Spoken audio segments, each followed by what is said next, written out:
If you like a good movie and love a tasty treat, you could win one of 3 HD flat screen TVs. This is your chance to snack, watch, and win. Buy a 3-pack of Act 2 popcorn or a 10-ounce Crunch and Munch, plus a Hershey's milk chocolate or cookies and cream bar.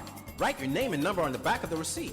Drop it off at Pritchard's, Robinson Road, or Caleb Bahamas, Marathon Mall. Then order a movie from Rev TV On Demand, Channel 500, for your chance to snack, watch, and win. Enter today. Promotion ends August 30th. A man killed by police on Allan Drive. Members of his family and community outraged. It did not have to happen. The Ministry of Education working to keep weapons off of school campuses. We're going to be very proactive moving forward. The discussion of the planned breakup of BEC continues. Plus, a Bahamian author returns home for a book launch. This is all new. Tonight, we take a look at all those stories and more. I'm Nakia DeVoe, and this is NV12 Weekend.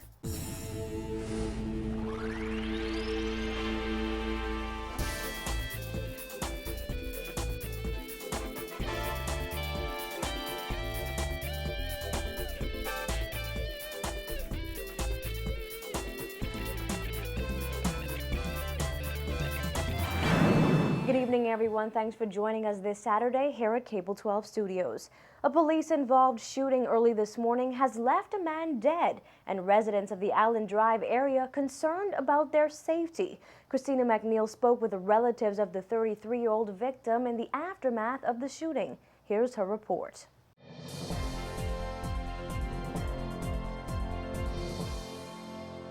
A birthday party took a turn for the worst early this morning when a man was gunned down in the driveway of an Allan Drive home in front of about 60 witnesses. A relative of 33-year-old Garrett Clark says police came to the party shortly after 12 this morning, telling the DJ to turn the music off. A short while later, eyewitnesses say there was an altercation between partygoers and the occupants of a vehicle passing the party.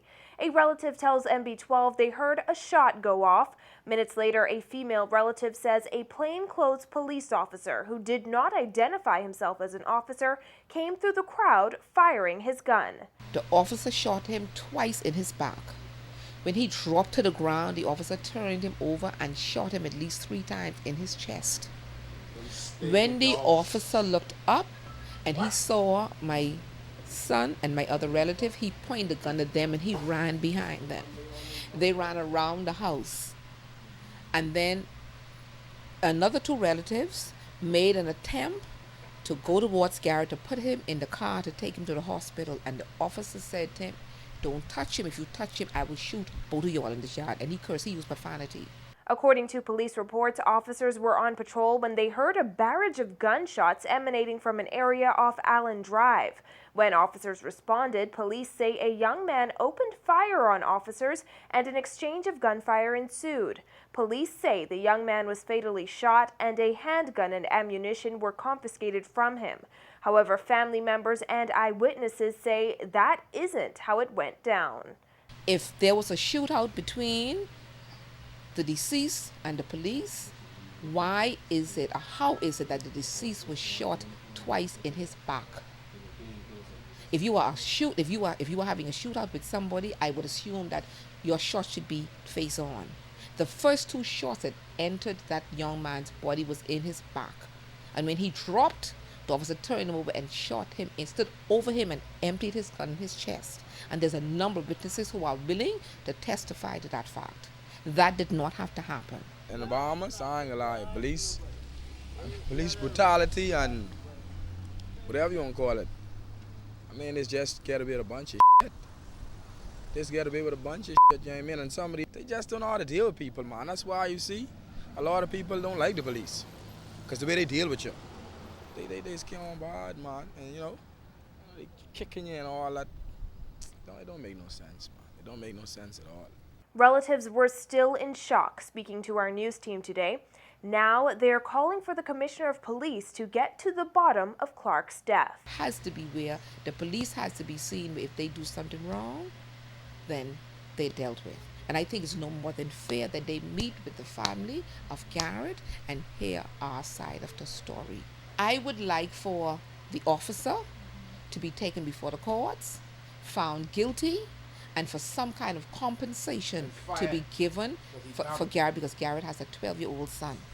He's now without a father who would have been here to take care of him. Some compensation needs to be put in place. Eyewitnesses still reeling from what they called a cold-blooded shooting. They say police in the Bahamas should be held to a higher standard of accountability. And I think they need to record whenever an incident happens. They need to record it, man. Yeah, man. I think if they used to record it, like in the States, they do a lot of that.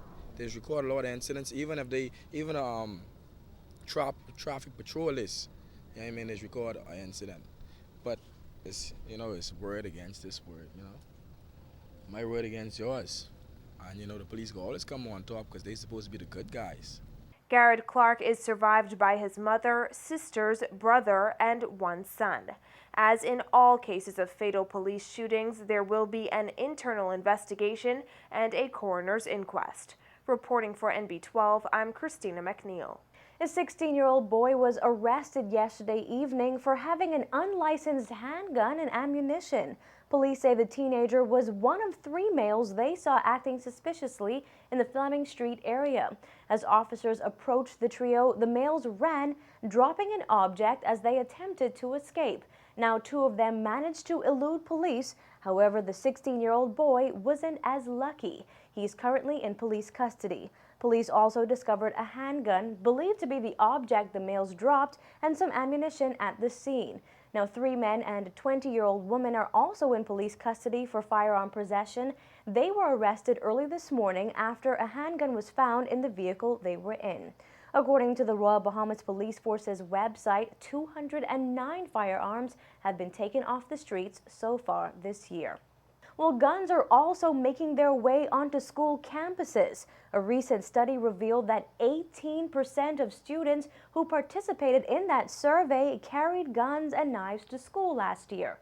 Education Minister Jerome Fitzgerald says a team within the ministry has been working on creating intervention strategies that will hopefully address this serious issue. The Cabinet has asked the Ministry of Education to detail what we're going to do. And so we have persons within the ministry who've been working on that now for the past 3 or 4 months. The 2012 Secondary School Drug Prevalence Survey conducted by the National Anti-Drug Secretariat found that 27.4% of the male students said they carried weapons to school. So did 9.4% of the female students. Fitzgerald said the task force will be focusing on intervention strategies based on the data and clear understanding of the social ills that affect the students. But unfortunately, those strategies won't be implemented in time for the new school year. Apart from the school policing, but there's some other deeper rooted issues. And so we have to make sure that we understand them clearly and design a plan, and I then have to discuss that with Cabinet to let them know what our recommendation is moving forward, but we are very concerned about it. Now, Fitzgerald said despite the disturbing number of students carrying weapons to school, the return of school policing has managed to decrease the number of violent incidents on campuses. He told us what measures will be taken to keep weapons off of campuses when school starts in just a few weeks. We have addressed hotspot areas, the bus stops, before school and after school, as well as those persons coming through the gate. And you would see now at just about every senior high, junior, senior high, the police officers who are at the gate addressing and dealing with students as they come in. But police will still be allowed to have their weapons on school campuses despite much outcry from members of the public last school year. Many critics said students are being treated like criminals. However, Fitzgerald said the government is not budging on its position. If an officer is licensed to carry a firearm, whether he's on campus or off campus makes absolutely no difference to us. Either he's qualified to carry it or not. We don't expect him to check it in, and then if something happens, he has to go check it out. It makes no sense. It's nonsense. And so if he's qualified and licensed to do so, then we expect that no matter what the circumstances, his training will come into play, and he will use the requisite discretion and or force as the circumstance requires. Now, Fitzgerald also said there will be no change to the school policing program Last year, more than 200 police officers were permanently assigned to government senior and junior high schools in New Providence, Grand Bahama, and Abaco. Well, here's a positive story for you tonight. 40 years after the first 8 lawyers were called to the bar in a newly independent Bahamas, the Bahamas Bar Association is honoring those men and women who contributed to nation building. Pericles Malis was the first lawyer called to the bar after independence at the age of 22, the youngest of the bunch. He says he is privileged to be a part of a group that continues to shine. All of our group and the groups that followed all have been nation builders. We've all made our marks in one way or another. And today is a wonderful celebration. Stephanie Unwala was also part of that first group of lawyers called to the bar, but she had the unique privilege of also being the first woman called to the Bahamas bar after independence. She says growing up in the 1960s, she did not choose a profession typical of women. In the 60s, women did not become attorneys. When I started this journey, there were only 2 women practicing. That was Janie Thompson and Patricia Coetzee, because Mrs. Eileen Karen had been called, but she worked at the Tribune. She didn't practice.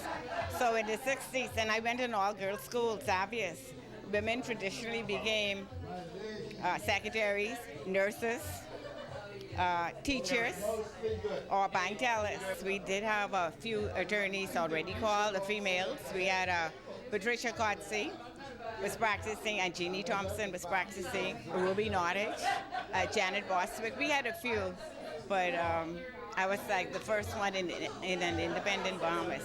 Algernon Allan and Kendall Cartwright were in the first group called to the bar in 1973, along with Tennyson Wells. Wells says while many things have changed over the past 40 years, some have been positive and others continue to be challenges. If an agreement for sale said 30 days, it was finished in 30 days. Nowadays, you're lucky if you finish in 90 days or 180 days. And even though there are more lawyers, there seem to be more levity, more lax. And when it get done, it get done. It's not that the drive to get things done when they're supposed to be done, when agreements say they're supposed to be done, which I think is unfortunate. Bahamas Bar Association President Ellsworth Johnson says it is important to honor those lawyers who have helped to be the standard for the profession. It is extremely important because they would have given an invaluable contribution to the country, to the administration of justice, and to the average citizen in the Bahamas. So it goes without saying that you must say thanks, and as a part of the organization, most certainly, we would want to honor these persons because they've done so much for the enrichment of the jurisprudence of the Commonwealth of the Bahamas. Dame Joan Sawyer, Court of Appeal President Anita Allan, and Emmanuel Alexio made up the second group of lawyers called to the Bahamas Bar in 1973. The Bahamas Bar Association has 1,100 members. The Prime Minister talks more about the importance of revamping BEC. Some of the big corporations in the Bahamas have reached a point where they can no longer accept the cost of electricity, their electricity bill. And the criticisms of the planned privatization of the corporation continue. We'll be back.